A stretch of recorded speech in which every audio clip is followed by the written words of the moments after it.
नमस्ते, मेरा नाम प्रतीक्षा है और आप देख रहे हैं लल्लन टॉप। पीएम मोदी ने 18 मई को कई राज्यों के डीएम से कोरोना महामारी को लेकर बात की। प्रधानमंत्री ने डीएम द्वारा किए गए कामों और सुझावों के साथ साथ आगे की रणनीति पर चर्चा की। इस वर्चुअल बैठक में पीएम ने कोरोना प्रबंधन से को लेकर मध्य प्रदेश के मॉडल की तारीफ की। रिपोर्ट्स के मुताबिक पीएम ने कहा कि कोरोना अब शहरों से ग्रामीण इलाकों में फैल रहा है। ऐसे में जिला, ब्लॉक और पंचायत स्तर पर क्राइसिस मैनेजमेंट कमेटियां बनाई गई हैं। इसमें पक्ष विपक्ष के सभी लोगों को जोड़ा गया है। ये जनता से जुड़ने का सबसे अच्छा तरीका है और मध्य प्रदेश में बेहतर काम हुआ है। ये तो हो गई पीएम की बात, लेकिन ग्राउंड पर क्या हाल है? क्या वाकई कोरोना का मध्य प्रदेश मॉडल शानदार है और उसे और प्रदेशों को भी फॉलो करना चाहिए? सबसे पहले जान लेते हैं मध्य प्रदेश का कोरोना से क्या हाल है। 18 मई तक करीब 83,000 एक्टिव केस हैं। अब तक 7,139 लोगों की मौत हो गई है। 18 मई को 5,412 नए मामले सामने आए। 18 मई को 70 लोगों की मौत हुई है।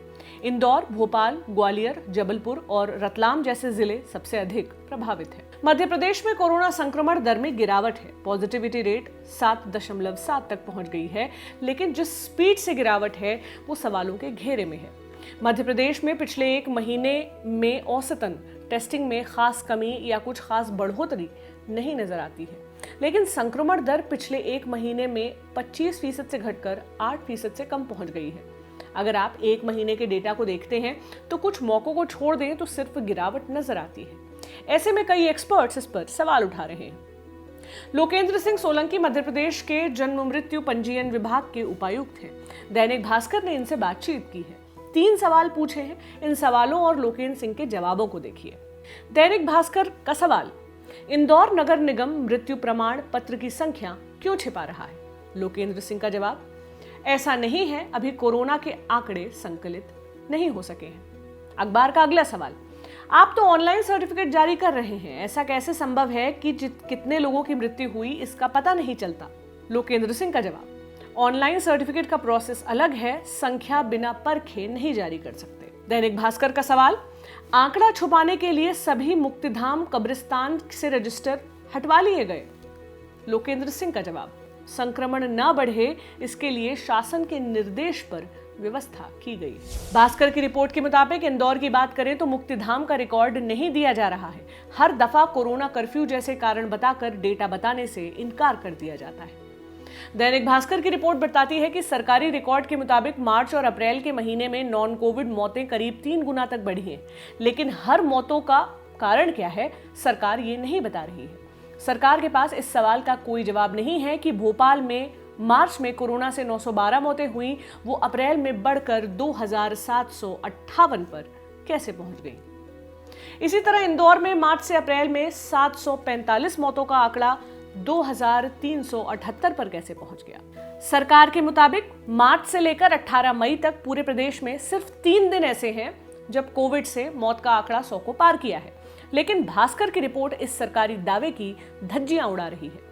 दैनिक भास्कर ने मध्य प्रदेश के 26 जिलों में अपने 26 रिपोर्टर से ये डेटा जुटाया है जो सरकार के डेटा पर सवाल उठा रहा है। भास्कर की रिपोर्ट के मुताबिक सिर्फ मार्च महीने में 26 जिलों में 868 लोगों की मौत कोविड से हुई है और 3,783 लोगों की नॉन कोविड से। लेकिन ये आंकड़ा अप्रैल में एकदम बदल जाता है।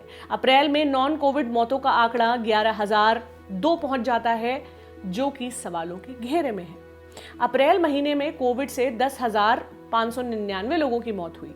अब सवाल यह है कि नॉन कोविड मौतों की संख्या में करीब 3 गुना की बढ़ोतरी कैसे हो गई। सरकार के मुताबिक देवास, शिवपुरी, मंदसौर, नीमच, झाबुआ, दामोह, टीकमगढ़ जैसे जिलों में मार्च में एक भी मौत कोविड से नहीं हुई है। ऐसे में इन सभी सरकारी डेटा पर सवाल उठ रहे हैं। सिर्फ 18 मई को ही मध्य प्रदेश में 5 डॉक्टर्स की मौत हो गई है, लेकिन सरकार कह रही है कि चीजें ठीक हैं।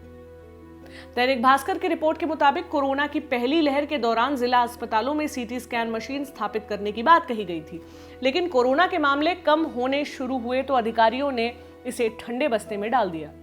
कोरोना की दूसरी प्रचंड लहर आई तो अधिकारियों की फिर से नींद खुली। मार्च 2021 में 30 जिला अस्पतालों में सीटी स्कैन स्थापित करने को लेकर टेंडर की प्रक्रिया शुरू की गई। 3 कंपनियों को 4 क्लस्टर में बांटकर सीटी स्कैन मशीन लगाने का काम दिया गया। 2 महीने बीत जाने के बाद भी 10 जिलों में अब तक साइट सिलेक्शन तक नहीं हो सका है। 18 जिलों में अब तक कंपनियों के प्रतिनिधि नहीं पहुंचे हैं। कोरोना जांच को लेकर रैपिड एंटीजन टेस्ट लगातार सवालों के घेरे में रहे हैं, लेकिन शिवराज सरकार ने रैपिड एंटीजन टेस्ट की संख्या बढ़ा दी है। राज्य सरकार का इसके पीछे तर्क है कि 4 मई को Indian council of medical research यानी ICMR ने गाइडलाइंस जारी कर एंटीजन टेस्ट बढ़ाने को कहा है। दैनिक भास्कर की रिपोर्ट के मुताबिक 4 मई तक मध्य प्रदेश में 67 से 70% तक RT-PCR टेस्ट होते थे। इस दौरान संक्रमण दर 20% के करीब रही। 5 मई को RT-PCR टेस्ट 60% और एंटीजन टेस्ट 40% होने लगे, लेकिन 18 मई तक ये आंकड़ा पलट गया।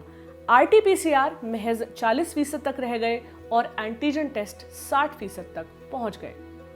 एक्सपर्ट्स मध्य प्रदेश में संक्रमण दर में कमी का सबसे प्रमुख कारण एंटीजन टेस्टिंग में बढ़ोतरी को बता रहे हैं। ऐसे में आप तय करें कि जिस मध्य प्रदेश के कोरोना मॉडल का ढोल पीटा जा रहा है उसकी सच्चाई क्या है। आप क्या सोचते हैं?